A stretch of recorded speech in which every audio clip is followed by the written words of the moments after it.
Keďže robíš vtipné gay videá, poviem ti reálnu story. Ja a môj manžel sme spolu 8 rokov. Má problém s alkoholom, s domácim násilím, bije ma a vlastní masérsky salón pre gejov. Má aj dlhodobo jedného starého klienta, s ktorým tvrdí, že nič nemá, len mu robí masáže.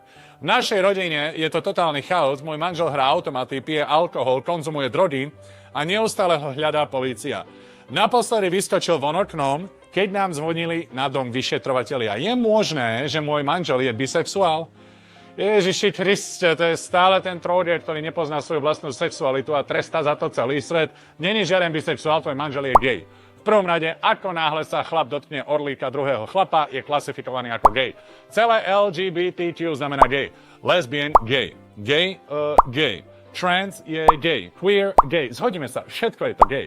A tým, že on je v konflikte s tým, že má doma ženu a deti, ale jeho vlastná prirodzená orientácia je gay, spôsobuje tento chaos. Nevie sa vysporiadať sám so svojimi psychickými problémami, utápa sa v alkohole a v drogách, pretože chce potlačiť sám svoju vlastnú vnútornú orientáciu.